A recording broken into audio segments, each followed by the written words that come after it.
সততা এবং নৈতিকতা, যার তার জীবদ্দশায় এবং তার মৃত্যুর পরেও দীর্ঘ ৪৫ বছরেও কেউ প্রশ্ন তুলতে পারে নাই। আমরা সেই আদর্শের সৈনিক। প্রিয় ভাইয়ের আমার, আপনারা জানেন যে শহীদ রাষ্ট্রপতি জিয়া রহমানের শহীদ হওয়ার পর তার সুযোগ্য পত্নী আমাদের দেশনেত্রী বেগম খালেদা জিয়া, যিনি একজন গৃহবধূ থেকে দলনেত্রী এবং দলনেত্রী থেকে দেশনেত্রী পরিণত হয়েছেন আন্দোলন সংগ্রামের মধ্য দিয়ে। উনি পরপর বাংলাদেশে ৩ বার প্রধানমন্ত্রী হয়েছিলেন, গণতান্ত্রিক আন্দোলন সংগ্রামের নেতৃত্ব দিয়েছিলেন মাননীয় স্পিকার। তাদের সুযোগ্য সন্তান আমাদের নেতা জনাব তারেক রহমান, যিনি দীর্ঘ ১৭ বছর দেশের বাইরে থেকেছেন, আন্দোলন করেছেন, সংগ্রাম করেছেন দেশের মানুষের জন্য। উনি দেশে ফিরে এসে কখনোই আপনার বিগত দিনের রাজনৈতিক কোনো প্রতিষ্ঠার রাজনীতি উনি করেন নাই। উনি দেশে এসে বলেছেন যে আমরা সকলকে নিয়ে, এদেশের সকল মানুষকে নিয়ে, সকল দলমত নির্বিশেষে সকলকে নিয়ে আমরা একটা সুন্দর শান্তির আধুনিক বাংলাদেশ করতে চাই। যার জন্য বাংলাদেশে পা দিয়েই উনি বলেছিলেন উই হ্যাভ এ প্ল্যান, এবং we have a plan for the people, for the country. সেই অনুযায়ী আমাদের নেতা জনাব তারেক রহমান সাহেব রাষ্ট্র পরিচালনা করছেন। মাননীয় স্পিকার, এই বাজেটে সবচেয়ে বেশি গুরুত্ব দেওয়া হয়েছে শিক্ষা খাতে, স্বাস্থ্য খাতে, কৃষি খাতে।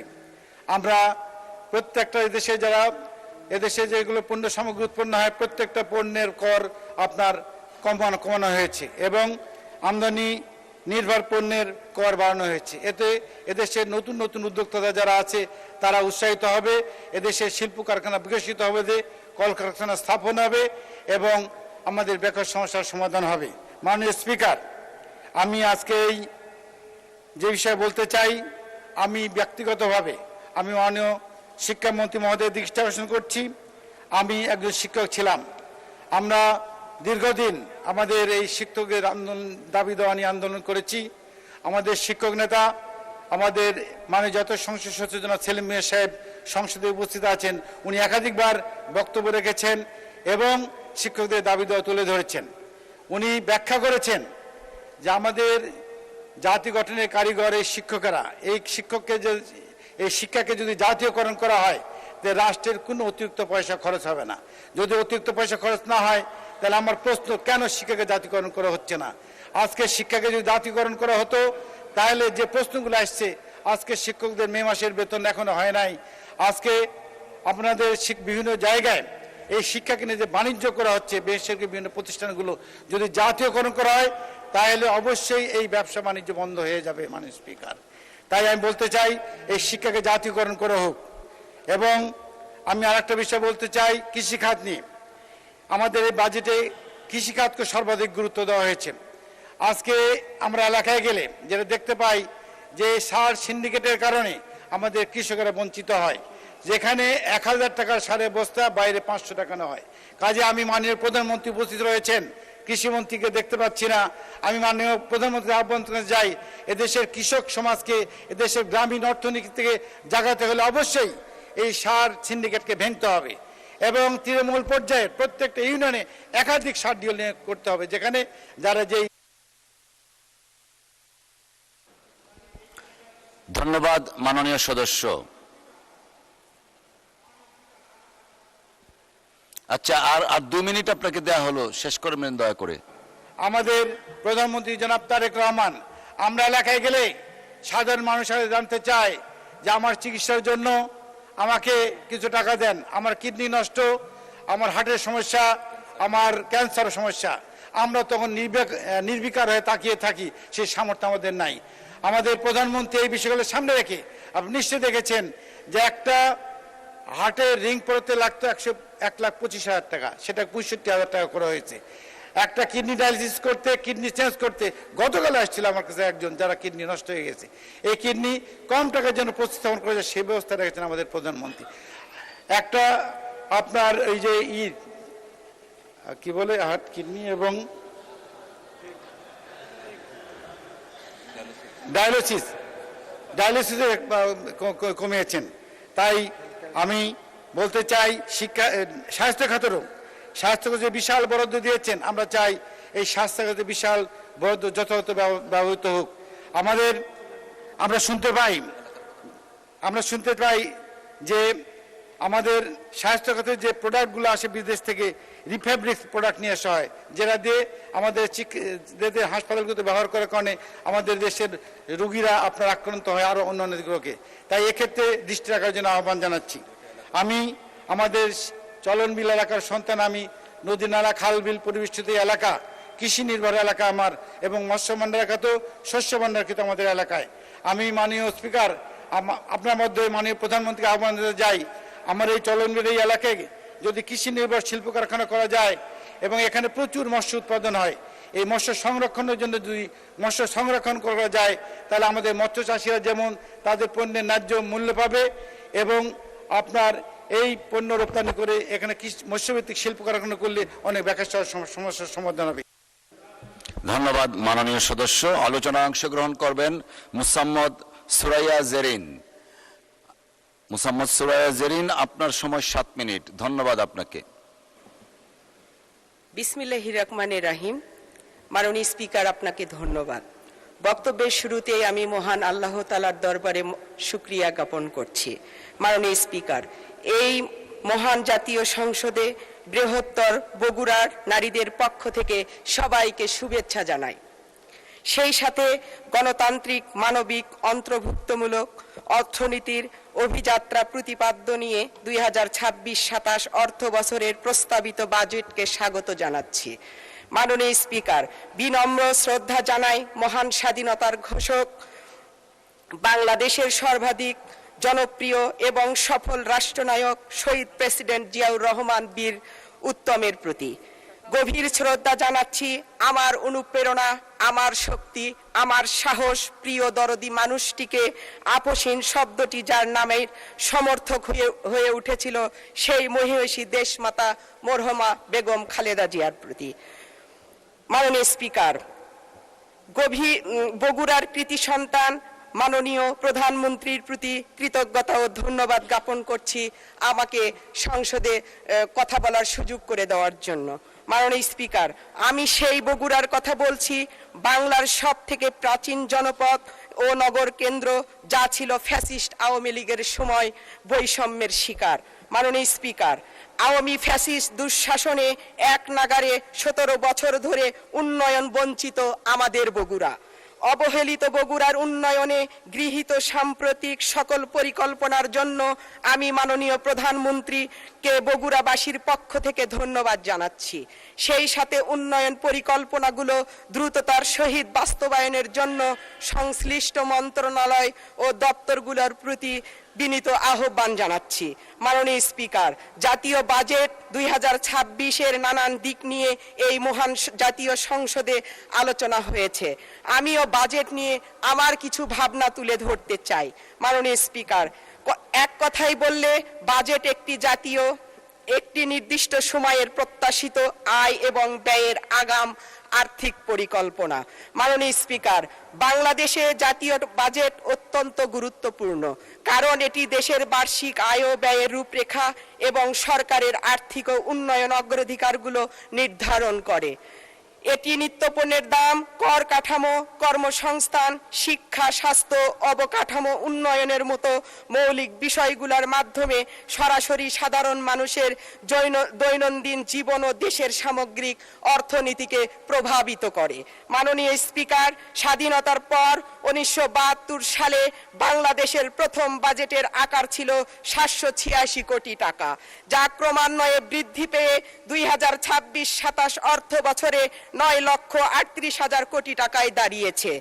দেশের 55তম ও ইতিহাসে রেকর্ড 9,38,000 কোটি টাকার এই জাতীয় বাজেট নিঃসন্দেহে বাংলাদেশের জন্য ঐতিহাসিক। অভিনন্দন বাংলাদেশ। মাননীয় স্পিকার, এই জাতীয় বাজেটের প্রধান লক্ষ্য হলো উচ্চ মূল্যস্ফীতি নিয়ন্ত্রণ, বিনিয়োগ বৃদ্ধি এবং 6.5% জিডিপি প্রবৃদ্ধি অর্জন করা। মাননীয় স্পিকার, প্রস্তাবিত বাজেটে চাল, ডাল সহ 60টি নিত্য প্রয়োজনীয় পণ্য কর হ্রাস, হার্টের রিং ও ডায়ালাইসিস ফিল্টারের মতো চিকিৎসা সামগ্রীতে শুল্ক প্রত্যাহার, ব্যক্তি শ্রেণীর করমুক্ত আয়ের সীমা বৃদ্ধি এবং ফ্রিল্যান্সারদের আয়ের উৎস কর প্রত্যাহারের মতো বাস্তবমুখী পদক্ষেপের কারণে জনমনে স্বস্তি আনবে বলে আমি বিশ্বাস করি। মাননীয় স্পিকার, এবার আমি বাজেটের নারী বান্ধব অংশগুলোর দিকে দৃষ্টি দিতে চাই। মাননীয় স্পিকার, জাতীয় কবি কাজী নজরুল ইসলাম নারীদের অবদানের কথা স্মরণ করে উচ্চারণ করেছিলেন, বিশ্বে যা কিছু মহান চিরকল্যাণকর, অর্ধেক তার করিয়াছে নারী, অর্ধেক তার নর। আমি দৃঢ়ভাবে বলতে চাই, এবারের বাজেট নারী বান্ধব। মাননীয় স্পিকার, এবারের বাজেটে নারী ও শিশু উন্নয়ন খাতে ৫,১৯৬ কোটি টাকা বরাদ্দের প্রস্তাব করা হয়েছে, যার মধ্যে কর্মজীবী নারীদের জন্য ডে কেয়ার সেন্টার স্থাপন, ৪১ লক্ষ নারীকে ফ্যামিলি কার্ডের আওতায় আনা এবং নারী পরিচালিত পিং বাস সার্ভিস চালু, স্নাতক পর্যন্ত মেয়েদের বিনামূল্যে পড়ার সুযোগ, নারী উদ্যোক্তাদের জন্য করমুক্ত টার্নওভারের সীমা ৫০ লক্ষ থেকে বাড়িয়ে ৭০ লক্ষ করার মতো গুরুত্বপূর্ণ উদ্যোগ অন্তর্ভুক্ত রয়েছে।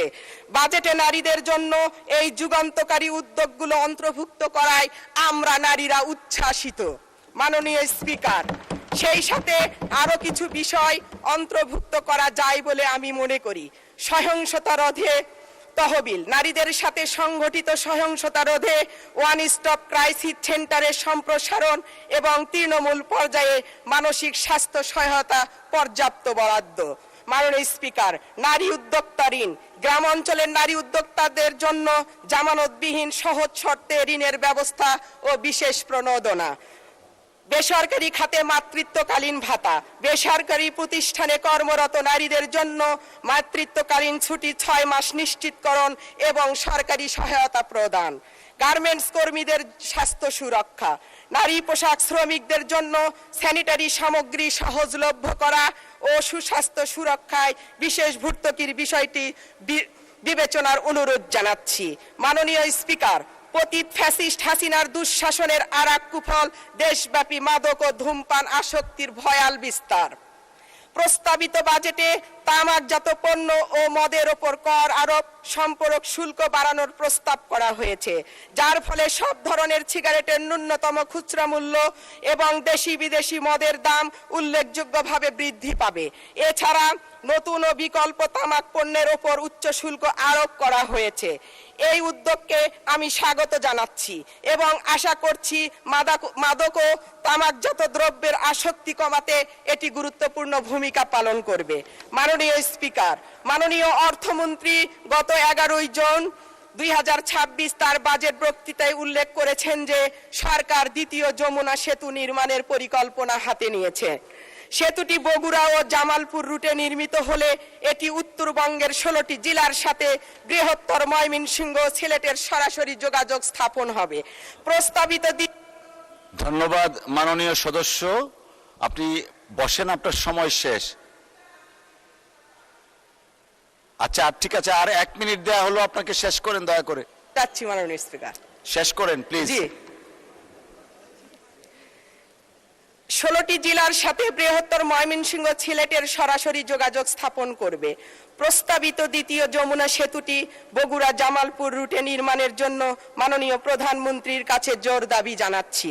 মাননীয় স্পিকার, সব মিলিয়ে এই বাজেটে শিক্ষা, স্বাস্থ্য, কৃষি, নারী উন্নয়ন এবং সামাজিক নিরাপত্তা খাতে যে গুরুত্ব দেওয়া হয়েছে তা সত্যি প্রশংসার দাবিদার। মাননীয় স্পিকার, একটি সমৃদ্ধ বৈষম্যহীন উন্নত বাংলাদেশ গড়তে নারী পুরুষের সমান অংশগ্রহণ নিশ্চিত করতে হবে। আমি আশা করি এই বাজেট নারীর ক্ষমতায়ন এবং টেকসই উন্নয়নের লক্ষ্য অর্জনে কার্যকর ভূমিকা পালন করবে। পরিশেষে আমি বিশ্বাস করি এই বাজেট দেশের অর্থনৈতিক অগ্রযাত্রাকে আরো শক্তিশালী করবে এবং সমৃদ্ধ বাংলাদেশ বিনির্মাণের লক্ষ্যে কার্যকর ভূমিকা পালন করবে। মাননীয় স্পিকার, এই মহান ধন্যবাদ মাননীয় সদস্য। আলোচনায় অংশগ্রহণ করবেন মিসেস সাজেদা সামাদ, আসন নম্বর 342। আপনার সময় 5 মিনিট। ধন্যবাদ আপনাকে।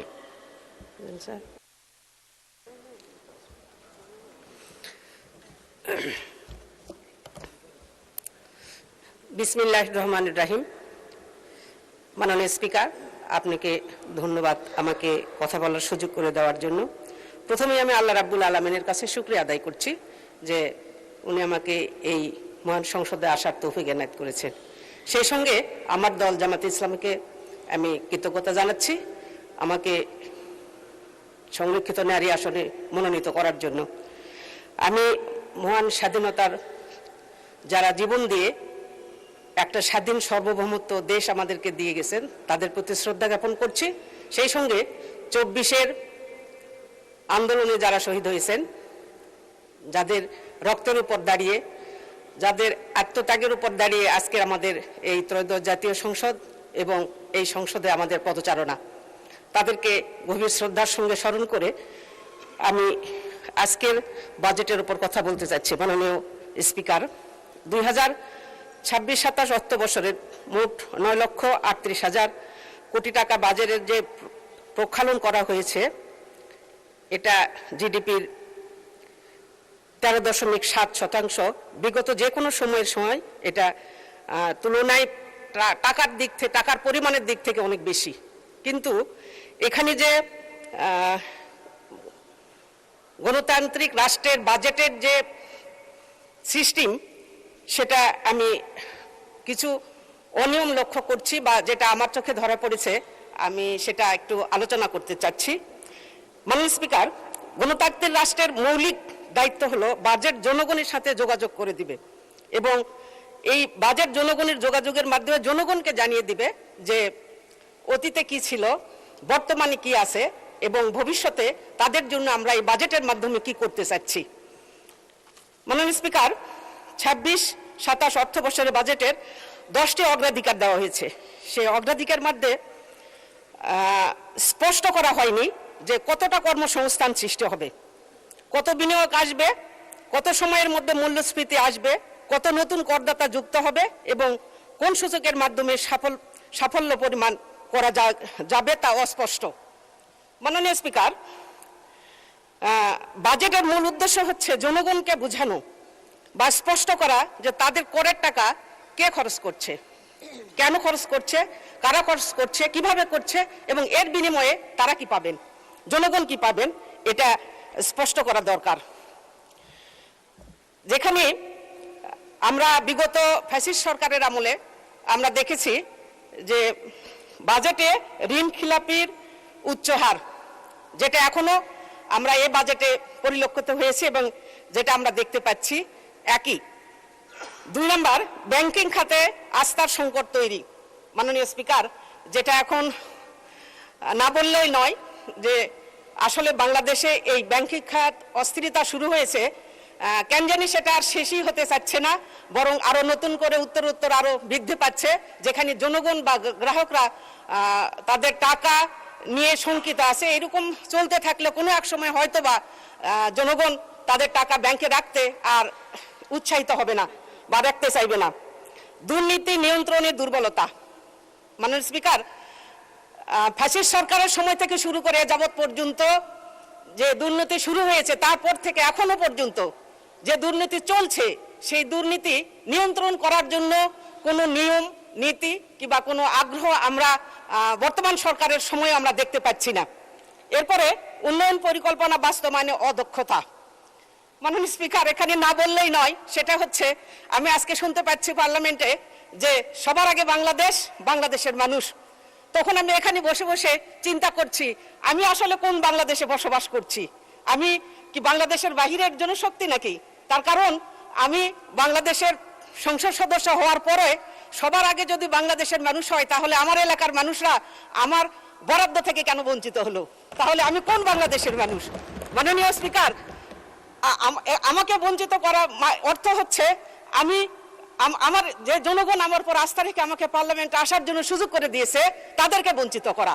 তাহলে দেশের মানুষ যদি সবার আগে হয়, তারা বিরোধী দলীয় যে সব সংসদ সদস্য আছে সে এলাকার জনগণরা কেন বঞ্চিত হলো আমি বুঝতে পারলাম না। তাহলে সবার আগে বাংলাদেশ কেমন করে হয়? মাননীয় স্পিকার, আর্থিক খাতের শাসন ব্যবস্থা দীর্ঘদিন ধরে নানা সমস্যায় জর্জরিত। ধন্যবাদ মাননীয় সদস্য। 1 মিনিট চাচ্ছেন, 1 মিনিট দেওয়া হলো। ধন্যবাদ। তো সব শেষে যেটা আমি বলতে চাই যে এই অনিয়ম, এই বৈষম্যতা আমরা যার জন্য এত আন্দোলন, এত উন্মত্ত, এত পঙ্গুত্ব, তারপরে এখানে কাছাকাছি বসে ওই পাশের সংসদ সদস্যরা 7 মিনিট 8 মিনিট পায়, এই পাশে আমরা 4 মিনিট পাই। এটাও একটা বৈষম্য। সম্মানিত মাননীয় স্পিকার, বাজেটের মূল লক্ষ্য হওয়া দরকার যে আয় বৈষম্য কমানো এবং সামষ্টিক অর্থনৈতিক স্থিতিশীলতা ফিরিয়ে আনা। কেবল জিডিপি বৃদ্ধির দিকে না তাকিয়ে জিডিপির সুফল সাধারণ মানুষের কাছে পকেট পর্যন্ত এবং প্লেট পর্যন্ত পৌঁছায়, সেই রূপরেখা থাকা জরুরি। প্রান্তিক জনগণ চায় পেট ভরে ভাত, চোখ ভরে ঘুম। তাই জন্য আমাদের বাজেট হওয়া উচিত। মাননীয় স্পিকার, আপনাকে ধন্যবাদ। মাননীয় সদস্য, আপনার জ্ঞাতার্থে বিনয়ের সাথে বলতে চাই, time allocation is not under our hand. সম্মানিত মাননীয় সরকারি দলের চিফ হুইপ এই পার্টটা মেনটেন করেন, আর মাননীয় বিরোধী দলীয় চিফ হুইপ এই পার্টটা মেনটেন করেন। নেভারদিলেস স্পিকারের আসন থেকে আমরা ডিসক্রিপশন ইউজ করে 1-2 মিনিট বর্ধিত করি। আপনি 1 মিনিট চেয়েছিলেন, যথারীতি 1 মিনিট দেওয়া হয়েছে। অসংখ্য ধন্যবাদ আপনাকে। আলোচনায় অংশগ্রহণ করবেন সিলেট 3 আসন থেকে নির্বাচিত মাননীয় সদস্য জনাব মোহাম্মদ আব্দুল মালিক। জনাব নেই। আলোচনায় অংশগ্রহণ করবেন জনাবা সুলতানা আহমেদ, মহিলা আসন সংখ্যা 17, জাতীয় আসন নম্বর 317। আপনার সময় 7 মিনিট। ধন্যবাদ আপনাকে। স্পিকার, আপনাকে ধন্যবাদ। বিসমিল্লাহির রহমানির রহিম। মাননীয় স্পিকার, এই মহান সংসদে আসতে পেরে মহান আল্লাহর কাছে আমি শুকরিয়া জানাচ্ছি। আমি আজকে এই সংসদে দাঁড়িয়ে গভীর শ্রদ্ধার সাথে স্মরণ করছি সর্বকালের সর্বশ্রেষ্ঠ স্বাধীনতার ঘোষক, সেনানায়ক, স্বাধীনতার ঘোষক, বীর উত্তম শহীদ রাষ্ট্রপতি জিয়া রহমানকে। আমি শ্রদ্ধা ভরে স্মরণ করছি গণতন্ত্রের মা আপসহীন দেশনেত্রী বেগম খালেদা জিয়াকে। আমি ধন্যবাদ জানাচ্ছি আমাদের মাননীয় প্রধানমন্ত্রী জনাব তারেক রহমানকে, যিনি আমাকে এই সংসদে এসে কথা বলার সুযোগ করে দিয়েছেন। মাননীয় স্পিকার, 2026-27 অর্থ বছরের জাতীয় বাজেটের উপরে আলোচনা অংশগ্রহণের সুযোগ দেওয়ার জন্য আপনাকে আন্তরিক ধন্যবাদ। আমি আমাদের মাননীয় প্রধানমন্ত্রী তারেক রহমানের প্রতি আন্তরিক কৃতজ্ঞতা জানাই, যার নেতৃত্বে বাংলাদেশের মানুষের মধ্যে নতুন আস্থা এবং দিক নির্দেশনা নিয়ে এসেছেন। প্রায় 20 বছর পর বিএনপি নেতৃত্বাধীন সরকারকে অর্থনৈতিক ভূ রাজনৈতিক নিশ্চয়তার সময়ে বাজেট উপস্থাপনা করতে দেখেছি। গত প্রশাসনে বছরের পর বছর অবহেলা, দুর্নীতির কারণে আমরা যে চ্যালেঞ্জের মুখে পড়েছি, তার পরিপ্রেক্ষিতে আমি আমাদের অর্থমন্ত্রীকে ধন্যবাদ জানাতে চাই। অর্থনৈতিক স্থিতিশীলতা, আমাদের নাগরিক উন্নয়ন এবং বাংলাদেশকে $1 ট্রিলিয়ন অর্থনীতিতে পরিণত করার লক্ষ্যে প্রয়াণিত ভূ রাজনৈতিক উত্তেজনা, আন্তর্জাতিক বাণিজ্য বিঘ্ন এবং দীর্ঘস্থায়ী মুদ্রাস্ফীতির চাপ বিশ্বে অনেক অর্থনীতিকে প্রভাবিত করেছে। আমরা এখন একটি অনিশ্চিত বিশ্বে বাস করছি। বিশ্বব্যাংক সম্প্রতি বৈশ্বিক প্রবৃদ্ধির পূর্বাভাস কমিয়ে দিয়েছে, যা অনেক উন্নয়নশীল দেশের সামনে থাকা অনিশ্চয়তাকে তুলে ধরেছে। এই পরিস্থিতিতে অনেকের কাছ থেকে যে প্রশ্নটি শুনেছি, তাহলে আমরা কিভাবে বাজেটের ঘাটতি পূরণ করব। বার্ষিক উৎসের ক্ষেত্রে যখন আন্তর্জাতিক ঋণদান কমে গেছে, তখন আমাদের সরকারকে সতর্ক পদক্ষেপ নিয়ে সামনের দিকে এগিয়ে দেশের ভিতরে থেকে আরো বেশি রাজস্ব আহরণের পরিবেশ তৈরি করতে হবে। এখানে আমাদের জ্বালানি খাত, প্রাকৃতিক সম্পদ, আমাদের অর্থনীতির মেরুদণ্ডকে কাজে লাগিয়ে এবং কূটনৈতিক বন্ধুত্ব ও সফট পাওয়ারের মাধ্যমে আন্তর্জাতিকভাবে নিজেকে সুপ্রতিষ্ঠিত করার অত্যন্ত গুরুত্বপূর্ণ হয়ে ওঠেন। আমাদের দেশে প্রচুর সম্পদ, মানুষ এবং সংস্কৃতিতে সমৃদ্ধ। সামনের দিকে এগুলোকে কাজে লাগিয়ে দেশের আয়, রাজস্ব বৃদ্ধি করা এবং বৈশ্বিক অনিশ্চয়তার মধ্যে আত্মনির্ভরশীল হয়ে ওঠা আমাদের সকলের দায়িত্ব হওয়া উচিত। এর পাশাপাশি আমি এই সংসদের দৃষ্টি আকর্ষণ করতে চাই বিশাল আনুষ্ঠানিক অর্থনীতির প্রতি, যা এখনো আমাদের নিয়ন্ত্রণ কর কাঠামোর বাইরে পরিচিত হচ্ছে। বিশেষত নগদ নির্ভর অনেক ব্যবসা রাডারের বাইরে থেকে যাচ্ছে এবং রাষ্ট্রকে প্রাপ্য রাজস্ব থেকে বঞ্চিত করছে। আমি সরকারকে আহ্বান জানাবো সহজলভ্য ও প্রণোদনামূলক পথ তৈরি করতে, যাতে আনুষ্ঠানিক ব্যবসাগুলোকে আনুষ্ঠানিক খাতে আনা যায়, কর ভিত্তিক প্রসারিত করা যায়, নিয়ন্ত্রণ ব্যবস্থা উন্নয়ন করা যায় এবং সকল প্রতিষ্ঠান যেন জাতীয় অর্থনীতিতে ন্যায্য অবদান রাখে তা নিশ্চিত করা যায়। মাননীয় স্পিকার, এই চ্যালেঞ্জ এবং ভবিষ্যতের সুযোগের কথা মাথায় রেখে সরকারকে জিডিপি প্রবৃদ্ধির জন্য লক্ষ্যমাত্রা নির্ধারণ করেছে এবং একই সাথে মুদ্রাস্ফীতি নিয়ন্ত্রণ ও আর্থিক শৃঙ্খলা জোরদার করার পদক্ষেপ নিয়েছেন সরকার। মাননীয় স্পিকার, এই বাজেটের পিছনের দর্শন স্পষ্ট। উৎপাদনশীল খাতগুলোকে সহায়তা করা, উৎপাদন প্রকল্পগুলোকে ত্বরান্বিত করা, সুবিধা বঞ্চিত নাগরিকদের সুরক্ষা করা, অর্থনৈতিক স্থিতিস্থাপকতা শক্তিশালী করা, ভবিষ্যৎ প্রজন্মের জন্য সুযোগ তৈরি করা। মাননীয় স্পিকার, বাংলাদেশের মানুষ রাজনৈতিক বক্তব্য চায় না, তারা কর্মসংস্থান চায়, তারা কম মুদ্রাস্ফীতি চায়, তারা উন্নত সরকারি সেবা চায়, তারা বিনিয়োগ ও অর্থনৈতিক সুযোগ চায় এবং এই সরকার সেই লক্ষ্যেই পূরণের প্রতিশ্রুতিবদ্ধ। মাননীয় স্পিকার, আমি নারী বান্ধব জাতীয় বাজেটের প্রয়োজনীয়তার উপর আমি জোর দিতে চাই। বাংলাদেশের নারীরা এখনো ঝুঁকিপূর্ণ অবস্থায় রয়েছে। বাজেটের সামাজিক সেবা ও সাশ্রয়ী স্বাস্থ্য সেবার মাধ্যমে এটি কিছুটা সমাধান করা হয়েছে, তবে নারীদের নিরাপত্তা এখনো দুর্বল। রাস্তা, সরকারি সুবিধা এবং অবকাঠামো যেমন সক্রিয় সিসিটিভি ক্যামেরা এবং সড়কের পাশে পর্যাপ্ত আলোর ব্যবস্থা বরাদ্দ করার সময় আমি এই বিষয়গুলো গুরুত্বের সাথে বিবেচনা করতে অনুরোধ করব। মাননীয় স্পিকার, আমি আপনাদের মাধ্যমে অর্থমন্ত্রীর কাছে আরেকটি অনুরোধ হলো 3 নাম্বার পাওয়ার সক্রিয় সহজ করার, কারণ সামনে এটি ব্যাংক অ্যাকাউন্ট খোলার জন্য একটি প্রয়োজনীয় শর্ত হয়ে উঠবে। বাংলাদেশে অনেক নারী এখনো সাধারণ ব্যাংক অ্যাকাউন্ট নেই, তাই আমি সরকারকে অনুরোধ করছি নারী ও তরুণদের জন্য ব্যাংক অ্যাকাউন্টের খোলা সহজ করতে, যাতে তারা অর্থনীতিতে অংশগ্রহণ করতে পারে, নিজেদের জন্য সঞ্চয় করতে পারেন এবং অর্থনৈতিক স্বাধীনতা অর্জন করতে পারেন। মাননীয় স্পিকার, জনগণের প্রতিনিধি হিসাবে আমাদের দায়িত্ব শুধু ব্যয় অনুমোদন করা নয়, বরং নিশ্চিত করা যে সরকারি সম্পদ কার্যকরভাবে স্বচ্ছতার সাথে এবং নাগরিকদের কল্যাণে ব্যবহৃত হচ্ছে।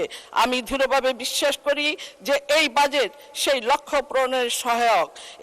এটি বাংলাদেশের ভবিষ্যতের প্রতি আস্থার প্রতিফলন, এটি অর্থনীতি শক্তিশালী করার আমাদের সংকল্পের প্রতিফলন। এই প্রত্যাশা নিয়ে 2026 এবং 27 অর্থবছরের জাতীয় বাজেটকে আমি সমর্থন করছি। মাননীয় স্পিকার, আপনাকে ধন্যবাদ। ধন্যবাদ মাননীয় সদস্য। আলোচনায় অংশগ্রহণ করবেন ঢাকা 18 আসন থেকে নির্বাচিত মাননীয় সদস্য জনাব এস.এম. জাহাঙ্গীর হোসেন। জনাব এস.এম. জাহাঙ্গীর হোসেন, আপনার সময় 6 মিনিট। ধন্যবাদ আপনাকে। বিসমিল্লাহির রহমানির রহিম। মাননীয় স্পিকার, আপনাকে ধন্যবাদ। মাননীয় স্পিকার, সর্বপ্রথম 2026 এবং 2027 অর্থবছরের প্রস্তাবিত বাজেটের প্রণয়নের সঙ্গে মাননীয় প্রধানমন্ত্রী, মাননীয় অর্থমন্ত্রী সহ সংশ্লিষ্ট সকলকে আন্তরিক ধন্যবাদ ও অভিনন্দন জানাচ্ছি। আজকের এই বাজেট আলোচনা বাংলাদেশের রাজনৈতিক ও অর্থনৈতিক ইতিহাসে একটি তাৎপর্যপূর্ণ অধ্যায়ের সঙ্গে আমাদের যুক্ত করেছে। শহীদ রাষ্ট্রপতি জিয়া রহমানের নেতৃত্বে 1976-77 অর্থবছরের বাজেট ছিল একটি যুদ্ধ বিধ্বস্ত দেশকে উৎপাদনমুখী, আত্মনির্ভরশীল ও গ্রামভিত্তিক অর্থনীতির পথে এগিয়ে নিয়ে যাওয়ার প্রয়াস। কৃষি, গ্রামীণ উন্নয়ন, বেসরকারি উদ্যোগ এবং কর্মসংস্থান ছিল সেই দর্শনের মূল ভিত্তি। 1991 সালে গণতন্ত্র পুনঃপ্রতিষ্ঠার পর দেশটির বেগম খালেদা জিয়া সরকারের প্রথম বাজেট অর্থমন্ত্রী এম সাইফুর রহমানের উপস্থাপনায় বাংলাদেশের অর্থনীতিকে উদারীকরণ, বেসরকারি বিনিয়োগ বৃদ্ধি ও আধুনিক রাজস্ব ব্যবস্থার পথে এগিয়ে নিয়ে যায়। সেই সময়ে যুগান্তকারী কিছু কর্মসূচি দেশের অর্থনৈতিক ভিত্তিকে আরও শক্তিশালী করে। মাননীয় স্পিকার, এই 2026 সালে 11 জুন বাংলাদেশের রাজনীতির নতুন এক অধ্যায় মাননীয় প্রধানমন্ত্রী জনাব তারেক রহমানের নেতৃত্বে সরকারের প্রথম বাজেট উপস্থাপন করেছেন মাননীয় অর্থমন্ত্রী আমির খসরু মাহমুদ চৌধুরী। আমি মনে করি এটি কেবল একটি বার্ষিক আয় ব্যয়ের হিসাব নয়, বরং শহীদ রাষ্ট্রপতি জিয়াউর রহমানের উৎপাদনমুখী অর্থনীতি, দেশনেত্রী বেগম খালেদা জিয়ার সংস্কারমুখী উন্নয়ন দর্শন এবং একটি আধুনিক সমৃদ্ধ আত্মনির্ভরশীল বাংলাদেশ গড়ার ধারাবাহিক অঙ্গীকারের প্রতিফলন। মাননীয় স্পিকার, শহীদ রাষ্ট্রপতি জিয়াউর রহমানের নেতৃত্বে প্রায় 19,000 কোটি টাকার বাজেট থেকে শুরু করে দেশনেত্রী বেগম খালেদা জিয়ার প্রথম সরকারের 15,584 কোটি টাকার বাজেট এবং আজকে মাননীয় প্রধানমন্ত্রী জনাব তারেক রহমানের নেতৃত্বে 9,38,000 কোটি টাকার বাজেট, এটি শুধু সংখ্যায় বৃদ্ধি নয়, বরং বাংলাদেশের অর্থনৈতিক বিকাশ, মানুষের আকাঙ্ক্ষা, জাতীয় সক্ষমতা একটি দীর্ঘ অভিযাত্রার প্রতিফলন। আমাদের প্রত্যাশা, এই বাজেটের প্রবৃত্তির পাশাপাশি কর্মসংস্থান সৃষ্টি করবে, মূল্যস্ফীতি নিয়ন্ত্রণ রাখবে, বিনিয়োগ বাড়াবে এবং দেশের প্রতিটি মানুষের জীবন মান উন্নয়নের কার্যকরী ভূমিকা রাখবে। মাননীয় স্পিকার, এবারে বাজেটের আকার 9,38,000 কোটি টাকা, যা বাংলাদেশের ইতিহাসে সর্ববৃহৎ বাজেট। রাজস্ব আদায়ের লক্ষ্যে নির্ধারণ করা হয়েছে 6,95,000 কোটি টাকা এবং উন্নয়ন ব্যয়ের জন্য বরাদ্দ রাখা হয়েছে 3,16,000 কোটি টাকা। আমি বিশেষভাবে লক্ষ্য করছি উন্নয়ন ব্যয় বৃদ্ধি এবং দীর্ঘমেয়াদী বিনিয়োগের অগ্রাধিকার দেওয়া হয়েছে। পরিচালনা ব্যয়ের পাশাপাশি উৎপাদনশীল খাতে বিনিয়োগের বৃদ্ধি, এই প্রচেষ্টার ভবিষ্যৎমুখী একটি সিদ্ধান্ত শিক্ষা খাতে বরাদ্দ বৃদ্ধিকে বিষয়ের সর্বমহলের দৃষ্টি আকর্ষণের সিদ্ধান্ত। একটি আধুনিক উৎপাদনশীল শিক্ষা ব্যবস্থা শুধু ভালো শিক্ষার্থী গড়ে তোলে না, একটি আলোকিত সমাজ গড়ে তোলে। মাননীয় স্পিকার, এবারের বাজেট সামাজিক নিরাপত্তা কর্মসূচি সম্প্রসারণের উদ্যোগে নেওয়া হয়েছে।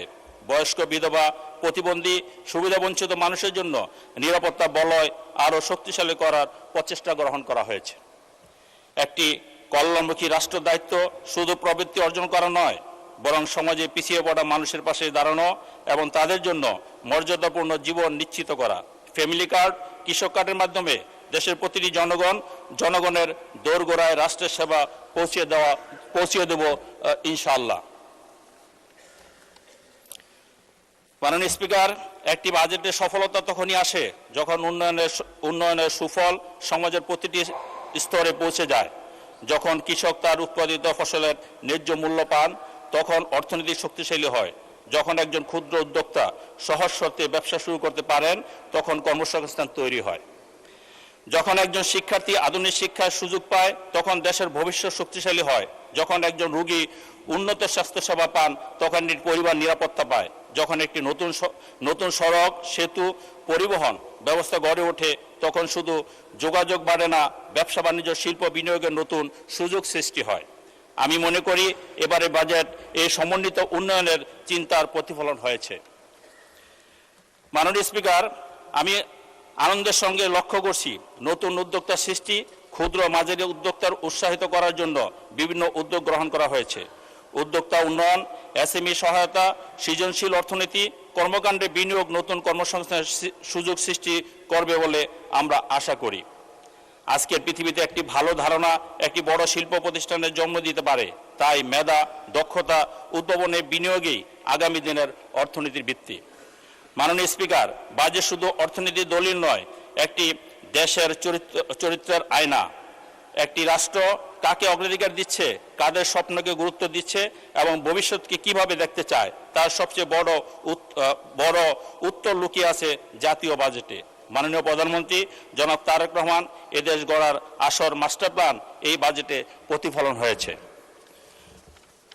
মাননীয় স্পিকার, একটি বাজেটের সফলতা শুধু কত টাকা ব্যয় হলো তা দিয়ে নির্ধারণ হয় না।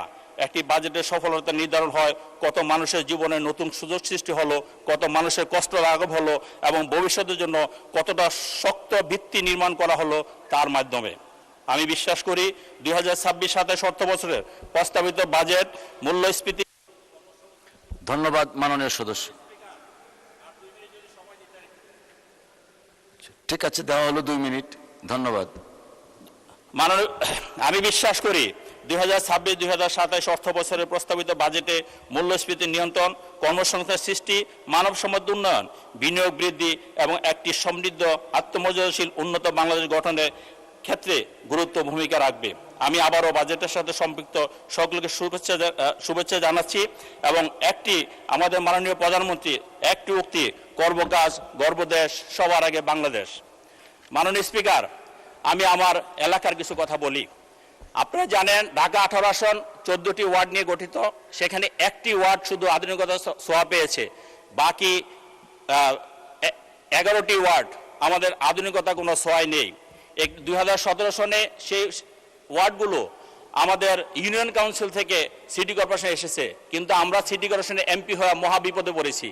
আমরা সিটি কর্পোরেশন ছাড়া অন্যান্য কোনো সংস্থার সাহায্য সহযোগিতা পাই না, অর্থাৎ উন্নয়ন কাঠামোতে যে সংস্থাগুলো কাজ করে সেগুলো আমরা পাই না।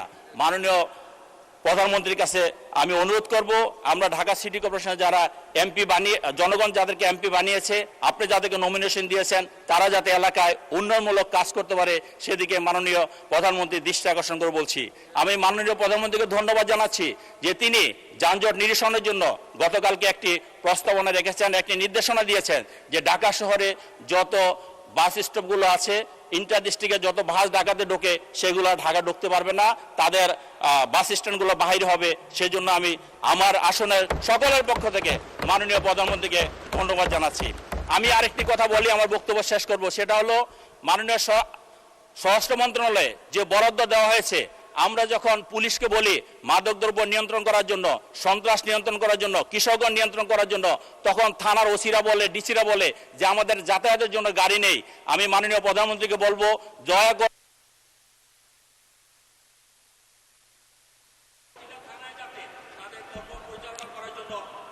জি, ধন্যবাদ ধন্যবাদ মাননীয় সদস্য, ধন্যবাদ মাননীয় সদস্য। আলোচনায় অংশগ্রহণ করবেন গাইবান্ধা 3 আসন থেকে নির্বাচিত মাননীয় সদস্য জনাব আবুল কাউসার মোহাম্মদ নজরুল ইসলাম। জনাব আবুল কাউসার মোহাম্মদ নজরুল ইসলাম, আপনার সময় 5 মিনিট। ধন্যবাদ আপনাকে। আসসালামু আলাইকুম ওয়া রাহমাতুল্লাহ। মাননীয় স্পিকার, আমি এই মহান সংসদে দাঁড়িয়ে সর্বপ্রথম আল্লাহর দরবারে শুকরিয়া আদায় করছি, রব্বুল আলামিন আজকে দ্বিতীয় দিন সংসদে কথা বলার সুযোগ করে দিয়েছেন।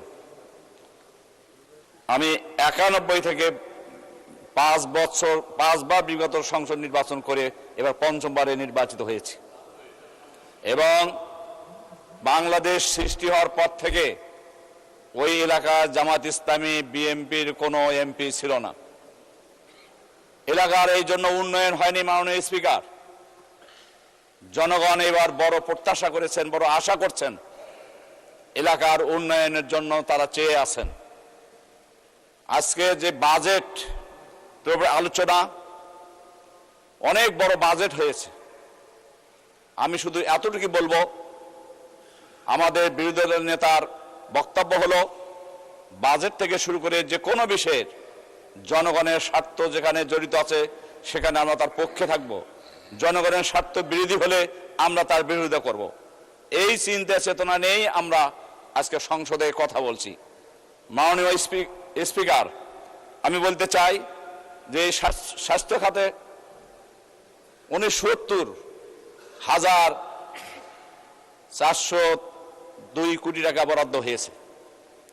এমনইভাবে ফ্যাসিস্ট সরকারের আমলে আমি তখন কারাগারে ছিলাম, আমি খোঁজ পেয়েছি তখন ওখান থেকেই যে শিক্ষা প্রতিষ্ঠানগুলির ছাদ ঢালাই হচ্ছে রড বাদ দিয়ে, বাঁশ দিয়ে।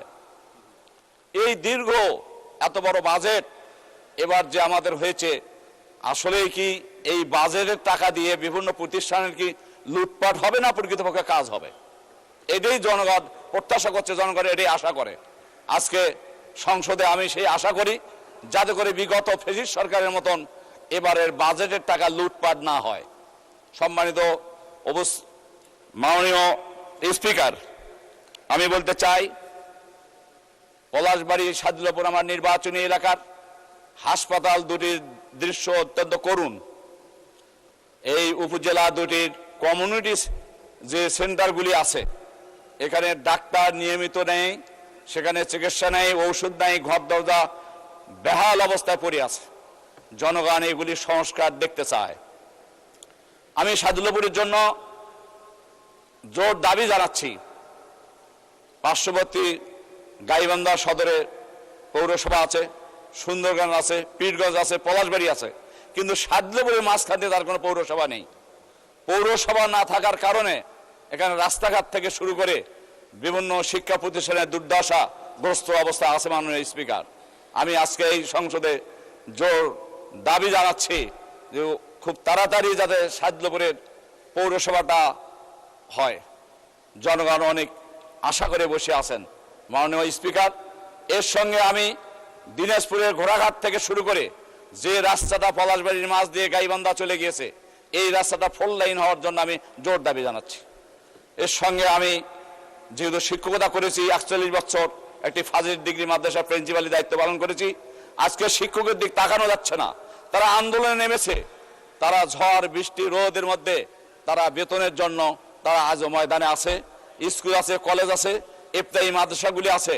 আমি মাননীয় শিক্ষামন্ত্রীর কাছে আবেদন করব, নিবেদন করব, আসুন শিক্ষকদের তাকায়ে তাদের এমপিও ভুক্তের আমরা ব্যবস্থা করে দেই। এরপরে আমি আর একটি বিশেষভাবে কথা বলতে চাই।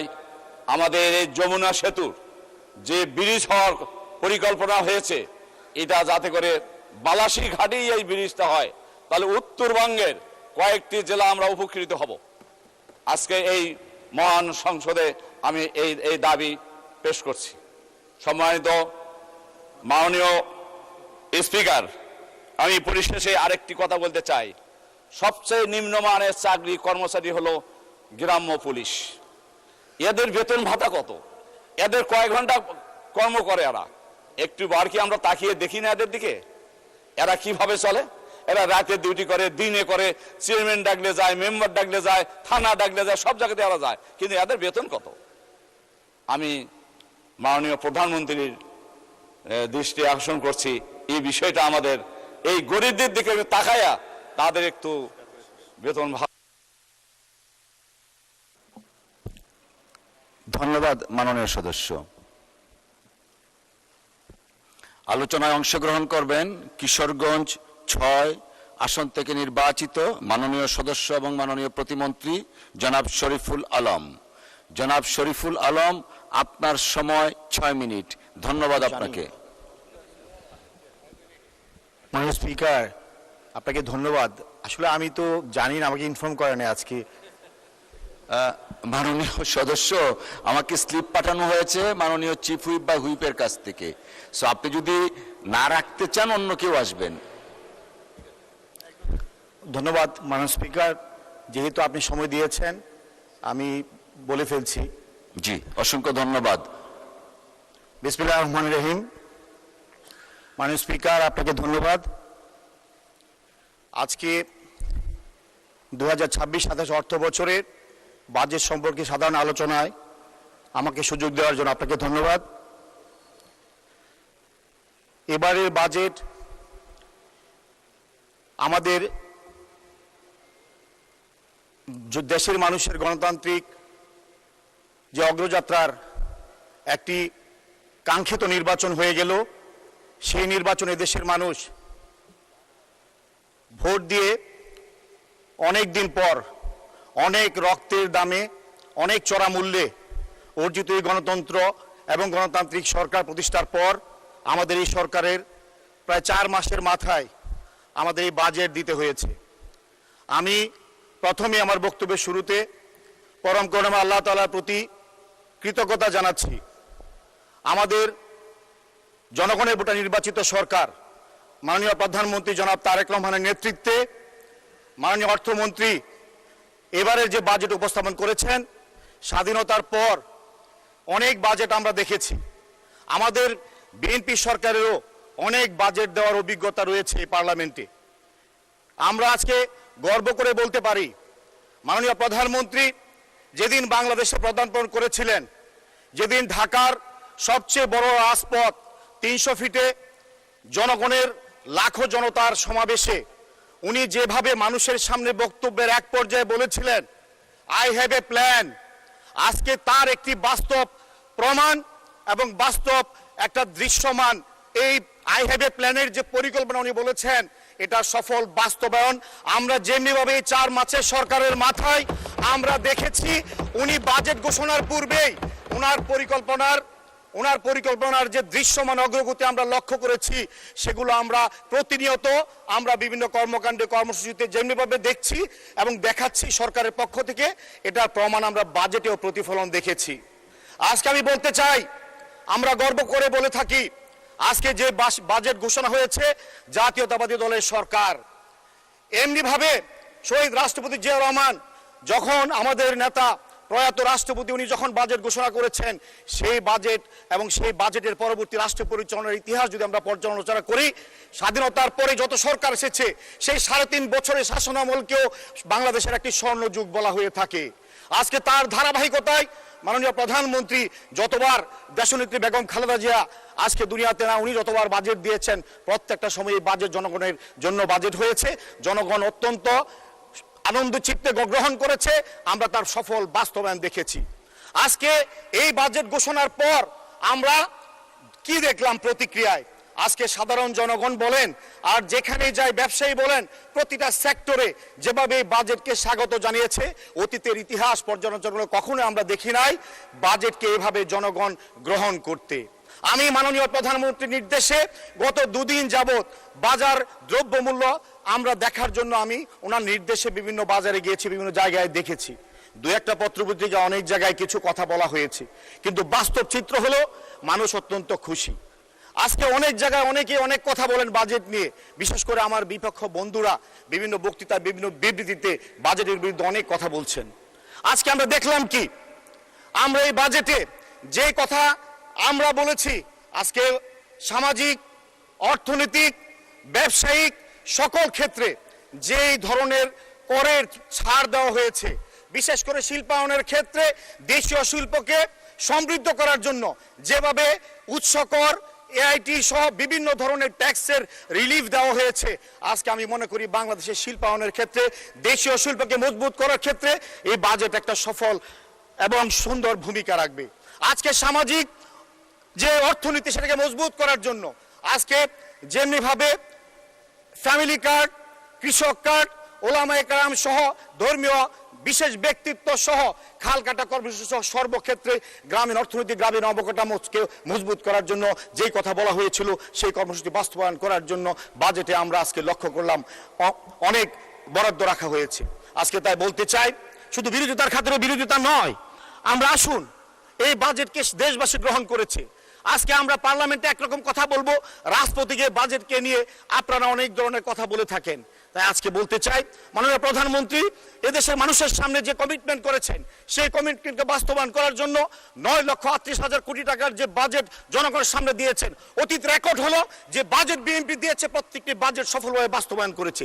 এবারও ইনশাল্লাহ আমরা চ্যালেঞ্জ করে বলতে পারি মাননীয় প্রধানমন্ত্রীর নেতৃত্বে এই বাজেট বাস্তবায়ন হবে এবং মানুষের স্বার্থে জনগণের স্বার্থে এই হাজারো মানুষের রক্তের দামে কেনা এই মূল্যবান এই গণতন্ত্র এই অর্থনীতি এই দেশকে আমরা মজবুত করার যে পরিকল্পনা নিয়ে এগিয়ে যাচ্ছি ইনশাআল্লাহ সেটা সফল করব। সেটা আজকে আমরা 4 মাসের মাথায় বলতে চাই না, আমরা সময় মতো আমরা দেশবাসী যেমনি ভাবে সমৃদ্ধ করেছেন আপনারা। ধন্যবাদ। মাননীয় প্রতিমন্ত্রী প্রস্তুতি ছাড়া যেভাবে টেবিল চাপড়ানো রিসিভ করছেন প্রস্তুতি থাকলে কি হতো আল্লাহ জানেন। আরো 4 মিনিট দেওয়া হলো আপনাকে। মাননীয় স্পিকার আজকে আমরা কিছু কিছু জায়গায় দেখলাম অনেকেই বলছেন যে কিছু দাম বৃদ্ধি হয়েছে। সিগারেটের দাম যদি বৃদ্ধি হয়, নেশাগ্রস্ত দ্রব্যের দাম যদি বৃদ্ধি হয়, এটা নিয়ে যদি কেউ কথা বলেন আমি জানি না কার স্বার্থে ওনারা কথা বলেন। হার্টের রিং পরানো স্ট্যান্টিং করানোর যদি ট্যাক্স কমানো হয়, ডায়ালিসিস করার ইনস্ট্রুমেন্টের জন্য যদি ট্যাক্স কমানো হয়, মেডিকেল ইকুইপমেন্ট দেশীয় সাইকেল ফ্যাক্টরি দেশীয় বিভিন্ন শিল্প খাতের যদি কাঁচামাল আমদানি করার ট্যাক্স কমানো হয় সেই জায়গায় আমরা অ্যাপ্রিসিয়েট করি না, অত্যন্ত দুঃখজনক। আমরা লক্ষ্য করি কি আমরা যেখানে আগামী 1 বছরের মধ্যে 42 লক্ষ ফ্যামিলিকে আমরা ফ্যামিলি কার্ড দেব, আমরা যেখানে বলছি আগামী 1 বছরের মধ্যে আমরা 40 লক্ষ কৃষককে কৃষি কার্ড দেব, প্রবাসীদেরকে আমরা প্রবাসী কার্ড দেব, আমরা হেলথ কার্ড দেব, আমরা ওলামায়ে কেরামদেরকে ভাতা দেব, আমরা অবহেলিত জনগোষ্ঠীকে আমরা অর্থনৈতিকভাবে স্বাবলম্বী করব, আমাদের মা বোনদেরকে অর্থনৈতিকভাবে স্বাবলম্বী করব। এই কথাগুলো যখন বাজেটে আমরা বলি তখন সেই কথায় আমরা অ্যাপ্রিসিয়েশন পাই না, আমরা কোনো ধন্যবাদ পাই না, আমরা শুধু তিরস্কার পাই। আজকে তাই আমরা বলতে চাই, সমালোচনা যারা করেন সমালোচনা আমরা গ্রহণ করব, কিন্তু বাস্তব ভিত্তিক কথা বলে আসুন আমরা এই বাংলাদেশের মানুষের জন্য যে আগামীর ভবিষ্যৎ রচনার জন্য মাননীয় প্রধানমন্ত্রী যে স্বপ্ন দেখিয়েছেন, এই স্বপ্ন 4 মাসের মাথায় যদি আপনারা বলেন ধাক্কা মেরে ফেলে দিবেন, আপনারা সহ্য করবেন না আর সময় দিবেন না, এটা মনে যৌক্তিক কোনো কথা নয়, এটা কোনো যৌক্তিক সময় নয়। আপনারা অপেক্ষা করুন। আমরা তাই বলতে চাই, জনগণ যেভাবে আমাদেরকে ক্ষমতা, আমাদেরকে রাষ্ট্র পরিচালনার দায়িত্ব দিয়েছেন, আপনারাও পার্লামেন্ট মেম্বার হয়েছেন, আপনারা আপনাদের যৌক্তিক ভূমিকা পার্লামেন্টে রাখবেন আমরা আশা করি। একটা বাজেটে 100% কখনো কোনো মানুষকে সন্তুষ্ট করা যায় না, পৃথিবীতে কাউকে 100% মানুষকে সন্তুষ্ট করা যায় না। অতএব আপনাদের কাছে আমরা সহযোগিতা চাই। আমরা চাই এদেশের মানুষের দীর্ঘদিনের যে স্বৈরাচারী মনোভাব, ফ্যাসিস্ট যে অত্যাচার, জুলুম, নির্যাতনে এদেশের অর্থনীতি, এদেশের প্রাতিষ্ঠানিক যে অবকাঠামোর যে ধ্বংসযজ্ঞ, এখান থেকে বাংলাদেশকে আমরা উপরে তুলে ধরতে চাই। সেই কারণে মাননীয় প্রধানমন্ত্রী যে ভিশনের কথা বলেছেন, যে পরিকল্পনার কথা বলেছেন, তার মাধ্যমে যে উনি অত্যন্ত বিচক্ষণতার সহিত অর্থমন্ত্রী মহোদয় যে বাজেট দিয়েছেন, আমি মনে করি এদেশের মানুষের সকলের প্রত্যাশার জায়গায় উনি যে পরিকল্পনার কথা বলেছেন সেটা দৃশ্যমান বাস্তবায়ন হলো আজকের এই বাজেট। তাই আমি মনে করি এই বাজেট বাস্তবায়নের জন্য শুধু সরকার নয়, বিরোধী দলের সহযোগিতা আমরা আশা করি। আমরা সবাইকে নিয়ে আগামী দিনে এই বাজেটের বাস্তবায়নের জন্য আমরা একসাথে কাজ করতে চাই।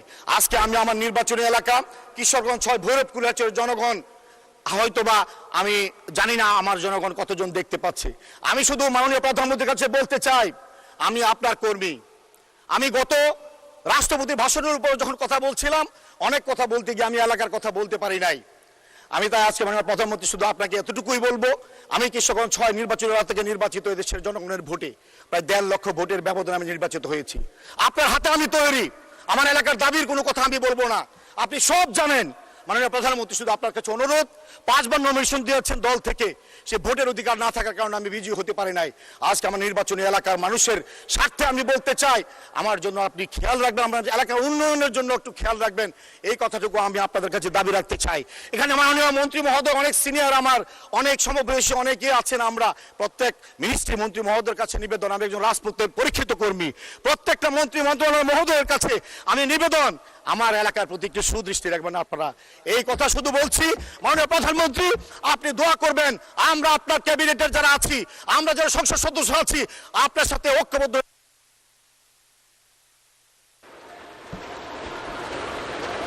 জি ধন্যবাদ মাননীয় প্রতিমন্ত্রী।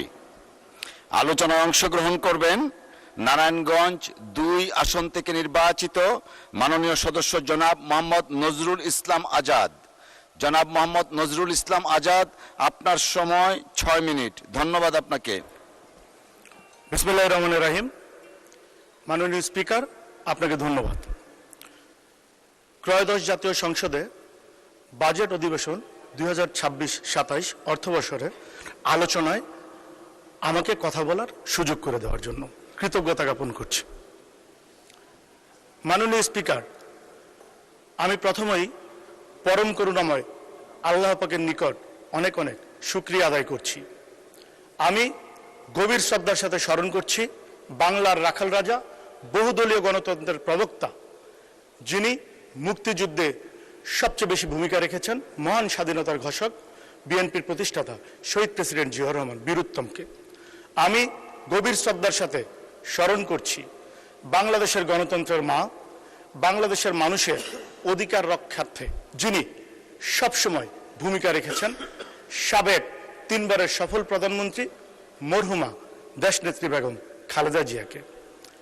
আমি মাননীয় স্পিকার আপনার মাধ্যমে এই মহান সংসদে ধন্যবাদ জানাচ্ছি, যিনি ইতিমধ্যে তার কর্মদক্ষতা এবং ভালোবাসা, আন্তরিকতার মাধ্যমে বাংলাদেশের জনগণের হৃদয়ের অঙ্কুরে স্থান করে নিয়েছেন এবং যিনি নিরলসভাবে বাংলাদেশের জনগণের ভাগ্যের উন্নয়নের জন্য কাজ করে যাচ্ছেন সেই মহান নেতা বিএনপির চেয়ারম্যান, আমার অভিভাবক মাননীয় প্রধানমন্ত্রী জননেতা তারেক রহমানকে।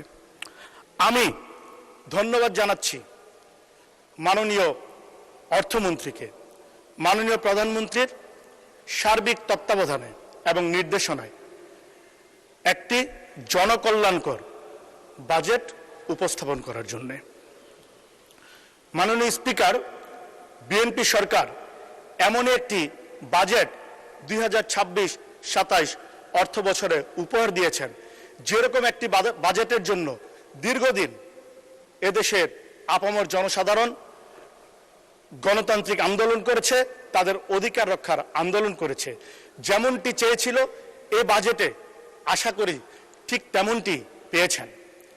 মাননীয় স্পিকার, আমি বলতে চাই এবারের বাজেট মাননীয় প্রধানমন্ত্রীর নেতৃত্বে একটি যুগান্তকারী বাজেট উপহার দেওয়া হয়েছে, যাহা দীর্ঘদিনের বাংলাদেশের জনগণের প্রত্যাশা ছিল। মাননীয় স্পিকার, এবারের বাজেট নিয়ে আমি যদি বলতে চাই আমার বলা কিন্তু শেষ হবে না, সেই পরিমাণ সময় আমি পাবো না, আমি জানি।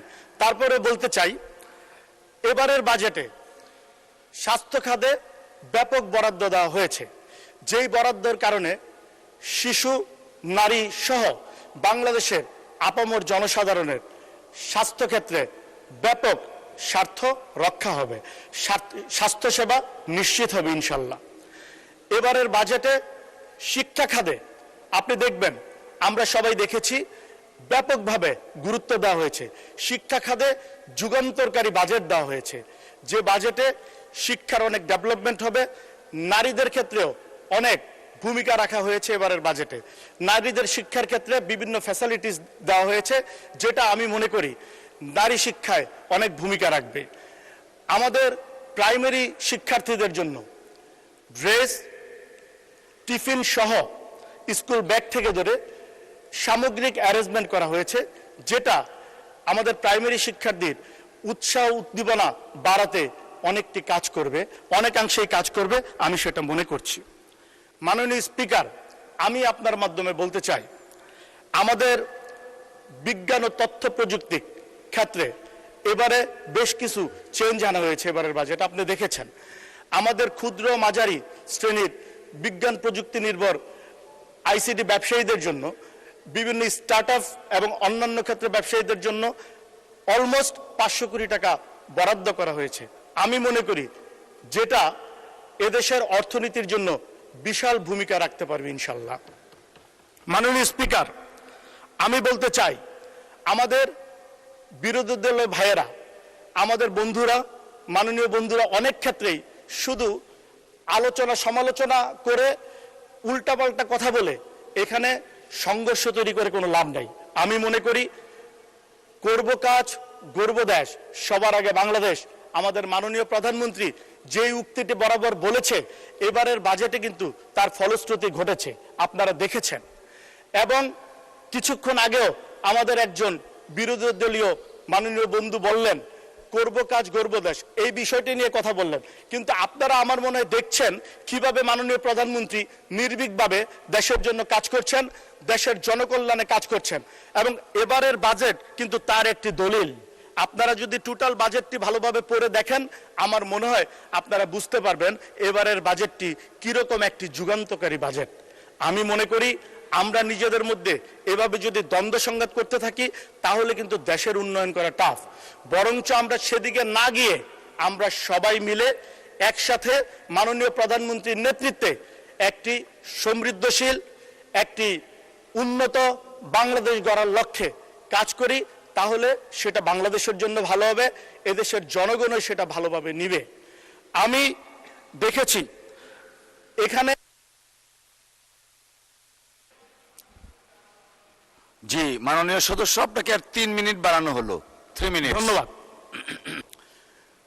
মাননীয় স্পিকার, আমি আপনার মাধ্যমে বলতে চাই মাননীয় প্রধানমন্ত্রী যেভাবে নির্ভীকভাবে কাজ করে যাচ্ছেন, আমার সেদিকে যখন লক্ষ্য করি তখন আমার কিন্তু মনে হয় আমি যে 17 বছরে গণতান্ত্রিক আন্দোলন করেছি, রাজপথে থেকেছি, জেল খেটেছি, আমার পরিবার হ্যারাসমেন্ট হয়েছে, কিন্তু আমার এখন মনে হয় যে আমি একজন যোগ্য নেতার সার্থক কর্মী, আমি একজন ইমানদার নেতার ইমানদার কর্মী। আমি বিগত সময় কাজ করেছি এবং আজকে মাননীয় প্রধানমন্ত্রী আমাদের নেতা, আমার অভিভাবক, তিনি যে বাংলাদেশ গড়ার জন্য কাজ করছেন সেই কাজের দক্ষতা এবং সেই কাজের স্টাইল প্রমাণ করছে এবং আমি মন থেকে আজকে অনেক গর্বিত এবং আমি আনন্দ আপ্লুত যে আমি এমন একজন নেতার কর্মী। আমি এরকম একজন নেতার কর্মী হতে পেরে আমি আমার নিজেকে ধন্য মনে করছি। মাননীয় প্রধানমন্ত্রী, আপনাকে অনেক ধন্যবাদ। আমি বিগত সময় কাজ করেছি, আপনি আমাকে কাজ করার সুযোগ দিয়েছেন, যার জন্য কাজ করে আজকে এই মহান সংসদে আমি আসতে পেরেছি, এখানে আমি কথা বলার সুযোগ পেয়েছি। আসলে আমি মাননীয় প্রধানমন্ত্রী যে কাজের স্টাইল, এই কাজের স্টাইল দেখে আমার মাঝে মাঝে রবীন্দ্রনাথের একটি উক্তি আমার মনে হয়, করতে চাই চিত্ত যথা বয়শূন্য, উচ্চ যথা শির। ঠিক একইভাবে কাজ করে যাচ্ছেন মাননীয় প্রধানমন্ত্রী। মাননীয় প্রধানমন্ত্রী, আপনার দোয়া চাই। আমি ইতিপূর্বে কথা বলেছি, আমি আমার 2500 নিয়ে তেমন কথা বলতে পারিনি। আমি নারায়ণগঞ্জ 2 2500 থেকে নির্বাচিত হয়েছি। 2500 বিগত সময় অনেক কাজ হয়েছে, কিন্তু প্রকৃতপক্ষে কোনো কাজই হয় নাই, শুধু বিল হয়েছে, টাকা চুরি করেছে। 2500 অনেকটা অবহেলিত এলাকা। আপনি আমাকে মনোনয়ন দিয়েছেন, আমি আপনার দোয়ায় আমি 2500 থেকে পাশ করে এসেছি, নির্বাচিত হয়ে এসেছি। আমি যেন এই অবহেলিত 2500-কে প্রপারলি গড়ে তুলতে পারি, তার জন্য আপনার দৃষ্টি আকর্ষণ করছি এবং আপনি আমাকে সেই সুযোগটি করে দিবেন। আপনি যেরকম বাংলাদেশ গড়তে চান, আমি যেন আপনার দোয়া নিয়ে সেরকম একটি 2500 গড়ে তুলতে পারি। আমি পরিশেষে আবারও দেশ ও জাতির কল্যাণে বাংলাদেশের এখন যেরকম ভঙ্গুর অর্থনীতি, এই বিগত ফ্যাসিস্ট সরকার যে অবস্থায় দেশকে রেখে গিয়েছে, তারপরও মাননীয় প্রধানমন্ত্রীর নেতৃত্বে এবং সার্বিক তত্ত্বাবধানে মাননীয় অর্থমন্ত্রী এরকম একটি যুগান্তকারী বাজেট উপহার দেয়। মাননীয় প্রধানমন্ত্রীকে অনেক অনেক ধন্যবাদ জানিয়ে আমি এখানে শেষ করছি। ধন্যবাদ, আল্লাহ হাফেজ। ধন্যবাদ মাননীয় সদস্য। আলোচনায় অংশগ্রহণ করবেন জনাবা বিলকিস ইসলাম। জনাবা বিলকিস ইসলাম, আসন সংখ্যা 307।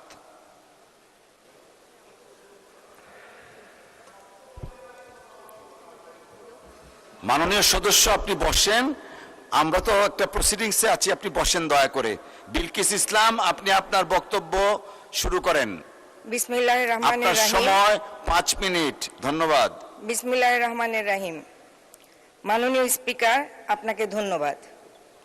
সর্বপ্রথম মহান রাব্বুল আলামিনের কাছে শুকরিয়া আদায় করছি দ্বিতীয়বারের মতো এই সংসদে এসে আমাকে কথা বলার সুযোগ দেওয়ার জন্য।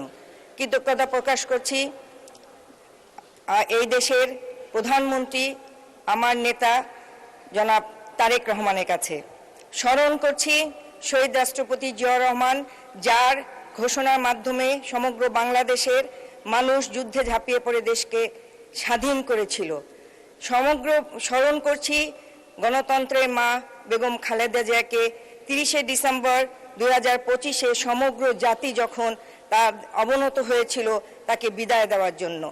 আরও স্মরণ করছি মুক্তিযুদ্ধে যারা শহীদ হয়েছে, নির্যাতিত হয়েছে এবং 17 বছর গুম খুনের শিকার হয়েছে সেই সকল পরিবারকে। আরও শ্রদ্ধার সহ স্মরণ করছি জুলাই যোদ্ধাদেরকে। মাননীয় স্পিকার, আপনি জানেন যে আজকে আমরা এখানে বাজেট আলোচনা নিয়ে উপস্থিত হয়েছি। এই বাজেটে 9,38,000 কোটি টাকার বাজেট পেশ করা হয়েছে। অনেকে বলতে চাচ্ছে এটি উচ্চাভিলাষী বাজেট। আমি যদি উচ্চ স্বপ্নই না দেখি তাহলে বাংলাদেশকে বিশ্বের কিভাবে তুলে ধরব? স্বপ্ন তো আমাকে দেখতেই হবে, তারপরে সেটিকে আমি প্রণয়ন করব, সেটাকে আমি বাস্তবায়ন করব। আপনি জানেন আমাদের প্রধানমন্ত্রী দেশের মাটিতে পা দিয়েই বলেছিলেন যে আমার একটি স্বপ্ন আছে, আমার একটি প্ল্যান আছে, সেটি হলো সবাইকে নিয়ে সবার আগে বাংলাদেশকে বিশ্বের মাথায় উঁচু করে দাঁড়ানোর সেই স্বপ্ন। মাননীয় স্পিকার, আগে শুনতাম মোটা চাল, মোটা ভাত, মোটা কাপড়, এটি যথেষ্ট, কিন্তু না, এই বাজেটে আমরা দেখেছি নিত্য প্রয়োজনীয় দ্রব্যের মধ্যে ৬০টি দ্রব্যের উপরে কর না দিয়ে, কর হ্রাস করে আজকে প্রতিদিনের যে চাহিদা জনগণের, সেটিকে আজকে একটি সুখকর জায়গায় পৌঁছে দিয়েছে। আমরা প্রতিবারই জানি বাজেটের পরে মিছিল হয়, এই বাজেট জনবান্ধব নয়, এই বাজেট মানুষ মারার বাজেট, কিন্তু আজকে এটি প্রমাণিত যে এটি মানুষ মারার বাজেট না। আমরা যে বক্তৃতার আমাদের মাননীয় অর্থমন্ত্রী যে বাজেট বক্তৃতার বইটি দিয়েছেন, সেখানে আমরা দেখতে পাই গণতান্ত্রিক, মানবিক, অন্তর্ভুক্তিমূলক অর্থনীতির অভিযাত্রা। এটাই প্রমাণ করে যে এই বাজেট একটি জনবান্ধব বাজেট। আমরা জানি যে বর্তমান সরকার, মাননীয় প্রধানমন্ত্রী যে ইস্তেহার দিয়েছিলেন, সেই ইস্তেহার অনুযায়ী মাত্র 1 মাসের মাথায় ফ্যামিলি কার্ড পৌঁছে দিয়েছে। আজকে ফ্যামিলি কার্ড, কৃষক কার্ড, সব প্রতিটি ঘরে ঘরে সুখের হাতছানি দিচ্ছে। এটি হয়তো অনেকেরই সহ্য হচ্ছে না, অনেকেই ফ্যামিলি কার্ড বুঝতে পারে না। আমরা জানি এসব কার্ড কাদের মাধ্যমে বিতরণ হচ্ছে, প্রশাসনের মাধ্যমে। এখানে দলীয় কোনো কর্মী এখানে সম্পৃক্ততা নাই। এটাই প্রমাণ করে এই সরকার এবং আমার প্রধানমন্ত্রী একটি নিরপেক্ষ সরকার এবং নিরপেক্ষ প্রধানমন্ত্রী। আজকে আমাদের মৌলিক চাহিদার মধ্যে স্বাস্থ্য, আমরা জানি অন্ন, বস্ত্র, স্বাস্থ্য, শিক্ষা। স্বাস্থ্যের যে ভঙ্গুর অবস্থা, সেখান থেকে আজকে আমাদেরকে স্বাস্থ্যকে তুলে নিয়ে আসতে হচ্ছে। আজকে স্বাস্থ্যের আমাদের নির্বাচনী যে ইস্তেহার ছিল, সে অনুযায়ী 5 বছরে ধাপে ধাপে জিডিপি 5% উন্নীত করার কথা বলা হয়েছে। আজকে কিডনি ডায়ালাইসিস এবং হার্টের রিংয়ের জন্য, এছাড়া কঠিন কঠিন রোগের জন্য আজকে যে কর কমানো হয়েছে, তাতে কিন্তু স্বাস্থ্য সেবায় মানুষ উপকৃত হবে। একটিবারের জন্য আমরা শুনলাম না বিরোধী দলের কাছ থেকে যে এটি একটি বড় একটি পাওনা বাংলাদেশের মানুষের, যেটি আজকে আমাদের প্রধানমন্ত্রী এই বাজেটে উল্লেখ করেছেন। মানুষের দোরগোড়ায় স্বাস্থ্য সেবাকে পৌঁছে দেওয়ার জন্য হেলথ কার্ড প্রদান করা হয়েছে। প্রতিটি ইউনিয়নের শহরে কিন্তু আধুনিক স্বাস্থ্য সেবা ইউনিট স্থাপনের পরিকল্পনা ও বাস্তবায়ন চলছে। শিক্ষা জাতির মেরুদণ্ড, কিন্তু বিগত 17 বছরে সেই শিক্ষাকে, যে মেরুদণ্ডকে ভেঙে দেওয়া হয়েছে। আজকে তাই এই শিক্ষা প্রতিষ্ঠান থেকে সকল তরুণরা বাইরে বেরিয়ে গেছে, বিমুখ হয়ে গেছে। তাদেরকে আবার শিক্ষা প্রতিষ্ঠানে ফিরিয়ে আনতে হবে। এই বাজেটে সেটিরও উল্লেখ আছে। মাননীয় স্পিকার, যেদিকে তাকাবেন সেদিকেই দেখবেন বিএনপি। তার কারণ যা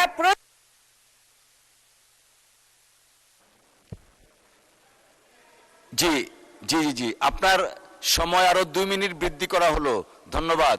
একটু বেশি দেন মাননীয় স্পিকার। যেদিকে তাকাই সেদিকেই দেখি বিএনপি। আমরা জানি দেশের জনসংখ্যার অর্ধেক নারী।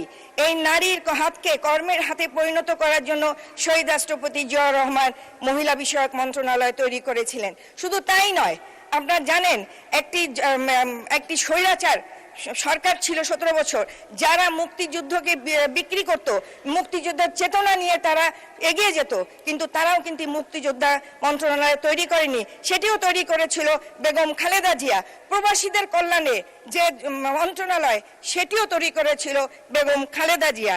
সুতরাং এই বাজেটে সকল ক্ষেত্রেই বরাদ্দ রাখা হয়েছে।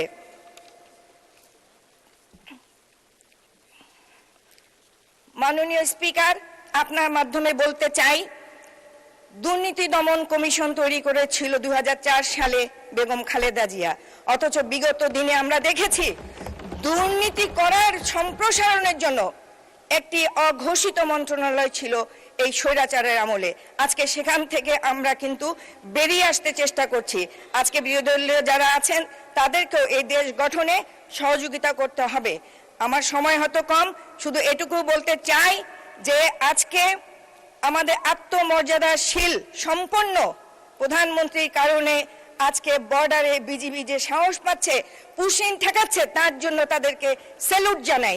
এই বলে আমি আমার বক্তব্য শেষ করছি। আল্লাহ হাফেজ। ধন্যবাদ মাননীয় সদস্য। আলোচনায় অংশগ্রহণ করবেন নিপুণ রায় চৌধুরী।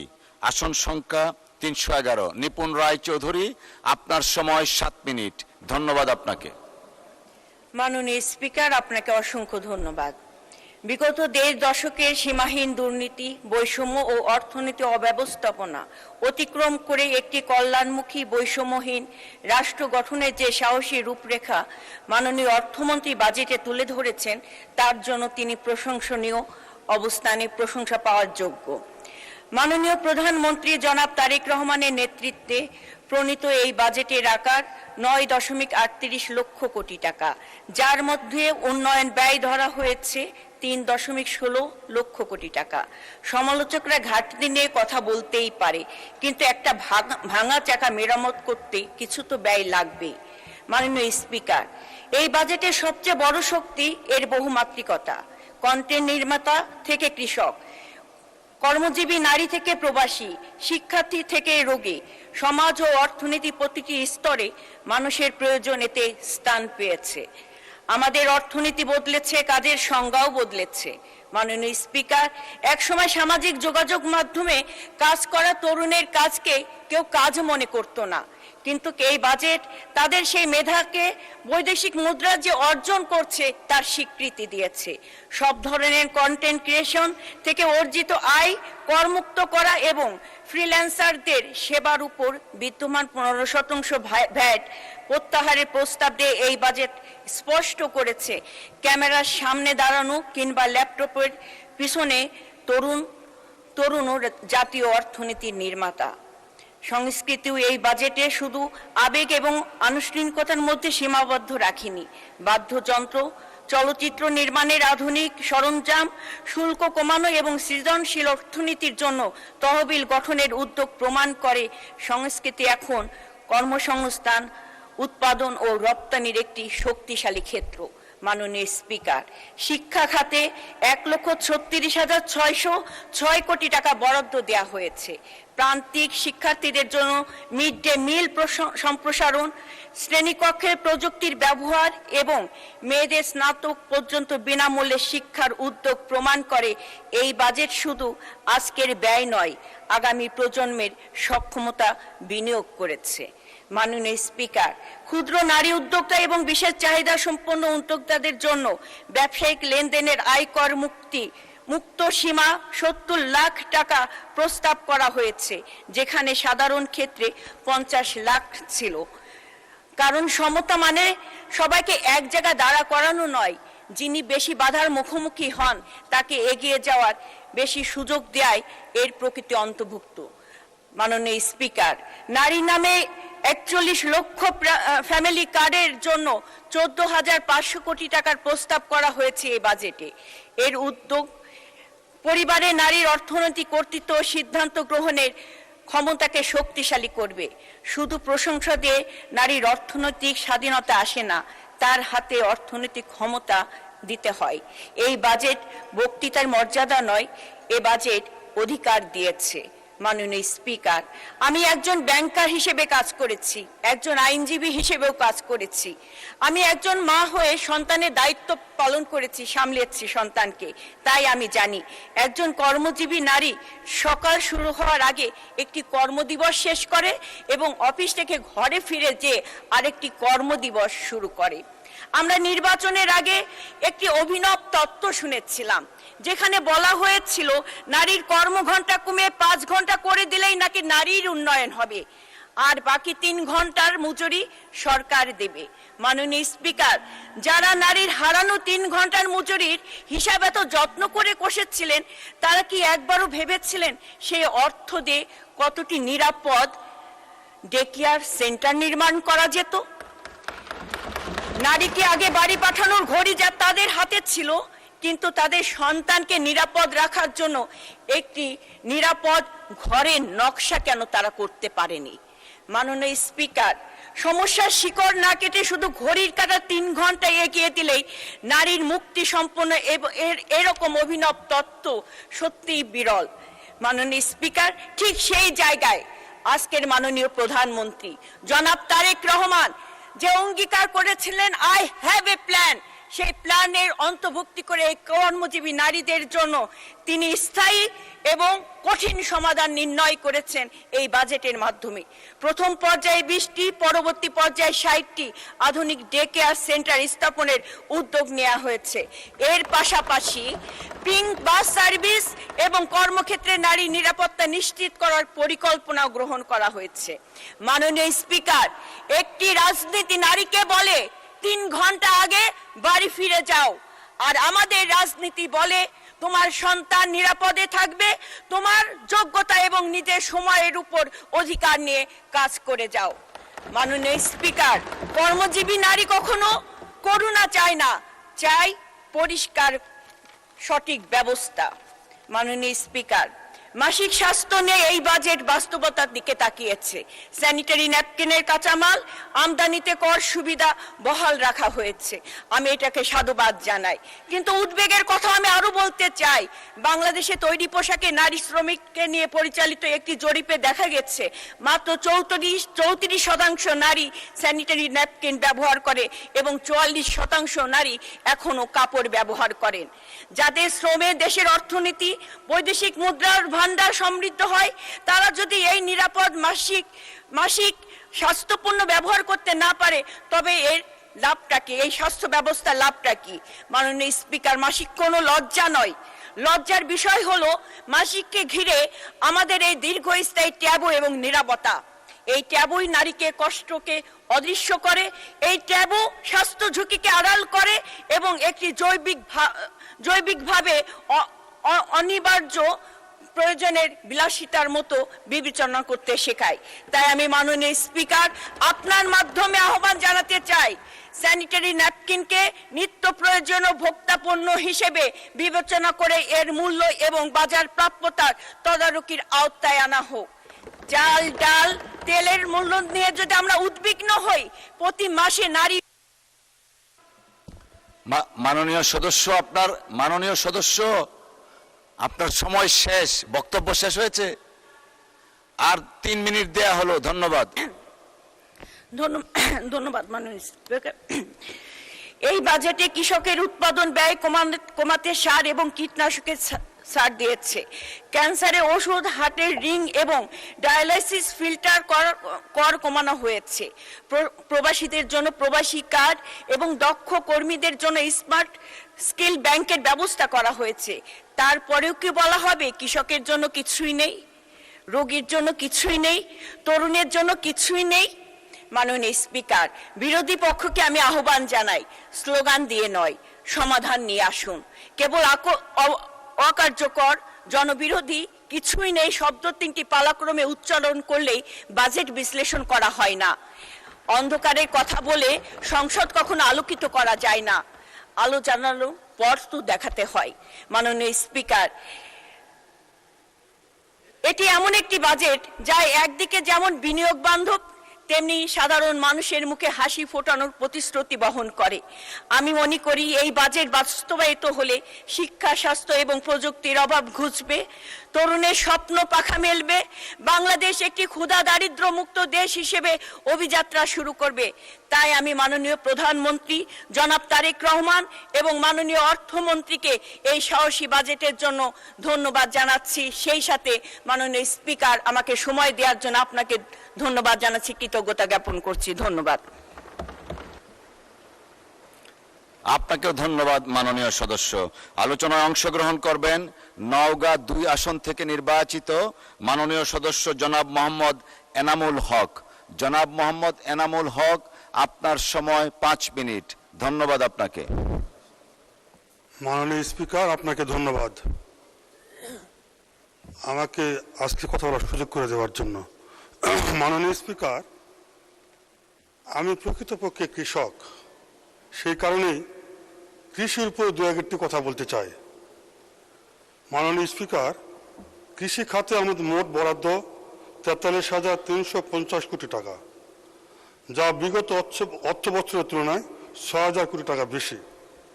কিন্তু এর মধ্যে কৃষি উৎপাদন বৃদ্ধিতে ভর্তুকি মূল্যে সার সরবরাহ, বীজ উৎপাদন, সংরক্ষণ ও বিতরণ এর জন্য বরাদ্দ হয়েছে 849.3 49 কোটি টাকা। আর কৃষি পুনর্বাসনের আওতায় সার, বীজ ও অনুদান বাবদ সহায়তা 700 কোটি টাকা। মাননীয় স্পিকার, আমার যেটি কথা সেটি হচ্ছে কৃষকের ভর্তুকি বাবদ এবং সার, বীজ অনুদান বাবদ এই দুটি মিলে মাত্র 1500 সামথিং টাকা বরাদ্দ করা হয়েছে। কিন্তু আমি প্রকৃতপক্ষে 3 যুগ ধরে দেখছি বাস্তব অভিজ্ঞতার আলোকে, সেটি হচ্ছে কৃষকদের কৃষি বিভাগের মাধ্যমে আমাদেরকে যেটি দেওয়া হয়, বিশেষ করে কৃষি পুনর্বাসনের আওতায় সার, বীজ এবং অনুদান, এটি প্রকৃতপক্ষে আমাদের প্রান্তিক চাষিদের, বিশেষ করে বর্গা চাষিদের দোরগোড়ায় পৌঁছে না। আমি প্রায় 3 দশক ধরে দেখছি এটি প্রকৃতপক্ষে যখন যে সরকার ক্ষমতায় আসে তখন সেই সরকারের কর্মসূচি বাস্তবায়ন করা হয়। মাননীয় স্পিকার, বিশেষ করে কৃষি সার ভর্তুকিতে যে টাকা দেওয়া হয়েছে এটি প্রকৃতপক্ষে এই ভর্তুকিতে প্রান্তিক চাষিদের এবং বর্গা চাষিদের দোরগোড়ায় পৌঁছে না।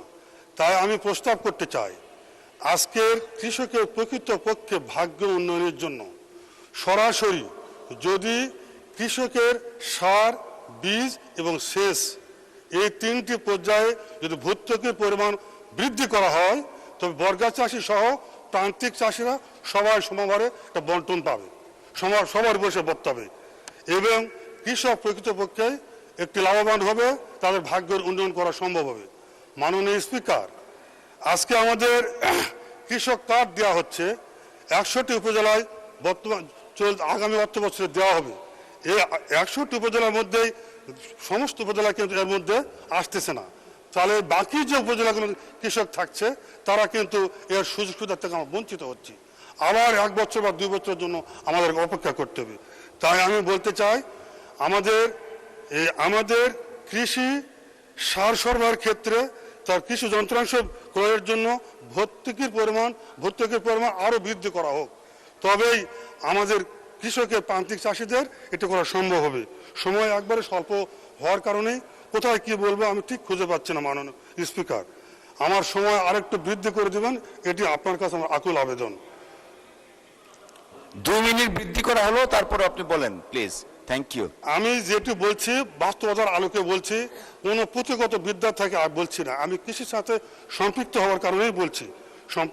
মাননীয় স্পিকার, আমি জোর দাবি জানাচ্ছি বর্গা চাষি এবং প্রান্তিক চাষিদের ভাগ্যের উন্নয়ন করতে হলে একমাত্র কৃষিতে সরাসরি সে ভর্তুকির পরিমাণ বৃদ্ধি করতে হবে। পাশাপাশি আমাদের সার, বীজের অনুদানের টাকা যেটি আছে সেটা ঠিক আছে সম্মানিত। আরেকটি কথা যেটি বলতে চাই সেটি হলো শিক্ষা খাত।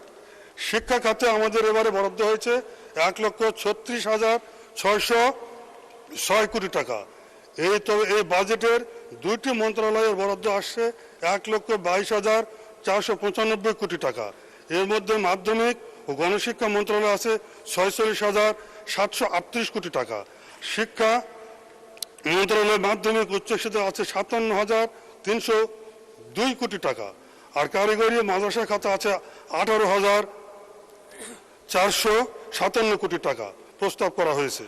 কিন্তু এই যোগ বিয়োগ হিসাবে নিলে দেখা যায় বাকি 14,000 কোটি টাকার ব্যয়ের কোনো ব্যাখ্যা এখানে আসেনি, যে কারণে আরেকটি যেটা আসেনি এটি কোন খাতে ব্যয় করা হবে। মাননীয় স্পিকার, এর মাধ্যমে আমি আরেকটি কথা বাস্তব বলতে চাই, আজকে আমাদের দেশের সবচেয়ে যেটা মহামারী এবং যেটা বাস্তব যেটা সমস্যা সেটা হচ্ছে মাদক আমাদের দেশে মহামারী আকার ধারণ করেছে। এই মাদককে নিয়ন্ত্রণ করার জন্য আজকে হাউসের সবাই আমরা একাঙ্গিক কথা বলতেছি, কিন্তু আমার কথাটাই হচ্ছে একদিকে এই মাদক নিয়ন্ত্রণ করতে হলে এই মাদকের আইনের সাজার হার বাড়াতে হবে, পাশাপাশি মানুষ যেন মাদক সেবন করতে না পারে মাদক নিয়ন্ত্রণ করার জন্য মানুষ যেন মাদক নিয়ন্ত্রণের জন্য উৎসাহিত না হয় এই পথটি বন্ধ করতে হবে। মাননীয় স্পিকার, এই পথটি বন্ধ করতে হলে এই শিক্ষা খাত থেকে আমাদের বিশেষ করে স্বতন্ত্র ইবতদায়ী শিক্ষা খাত এবং প্রাইমারি যে শিক্ষা আমাদের শিক্ষা বিদ্যালয় আছে, এখানে আমাদের নৈতিক এবং নীতি নৈতিকতা সম্পন্ন সকল ধর্মের তাদের ধর্মীয় এবং নীতি নৈতিকতা যদি শিক্ষা দেওয়া যায়, তবে মানুষ মাদক থেকে ধাপে ধাপে আস্তে আস্তে বিরত হওয়া সম্ভব হবে। আজকে যদি আমরা সার্চ লাইট দিয়ে যদি গোটা বাংলাদেশের যদি মাদক যারা সেবন করে এটি যদি পরীক্ষা করে দেখা যায়, তাহলে আমাদেরকে জরিপ করে দেখতে হবে কোন শ্রেণীর লোকেরা বেশি মাদকের সাথে সম্পৃক্ত হচ্ছে। এটি আমাদেরকে জরিপ করে দেখা দরকার। তার আদলে বাস্তবমুখী প্রকৃতপক্ষে ব্যবস্থা গ্রহণ করা দরকার। এই 55-54 বছর ধরে এইখানে বসে অনেক সুন্দর সুন্দর কথা আমরা বলি এবং বলা হয়, কিন্তু প্রকৃতপক্ষে বাস্তবে কতটুকু মিল আছে, কতটুকু মিল রাখা যাচ্ছে, এটি আমাদের ভাবার বিষয়, এটি আমাদেরকে ভাবতে হবে। প্রকৃতপক্ষে দেশকে যদি সত্যিকার অর্থে যদি আমরা ভালোবাসি, সত্যিকার যদি দেশপ্রেমিক হই, দেশের উন্নয়নের স্বার্থে আমাদের বাস্তবমুখী চিন্তা ভাবনা করে যুগ উপযোগী আমাদের অর্থনৈতিক ব্যবস্থা এবং আমাদের বাজেট প্রণয়ন করা দরকার মাননীয় স্পিকার। সেই কারণে আমি বলি, আবারও জোর গলায় বলছি, সেটি হলো ইবতদায়ী শিক্ষা ব্যবস্থা এবং প্রাইমারি তাদেরকে জাতীয়করণ করা, পাশাপাশি সকল নিম্ন পর্যায়ে সবাইকে। ধন্যবাদ মাননীয় সদস্য। মাননীয় সদস্যবৃন্দ, মাগরিবের নামাজের জন্য 30 মিনিটস বিরতি দেওয়া হলো। আপনাদের সহযোগিতার জন্য অসংখ্য ধন্যবাদ।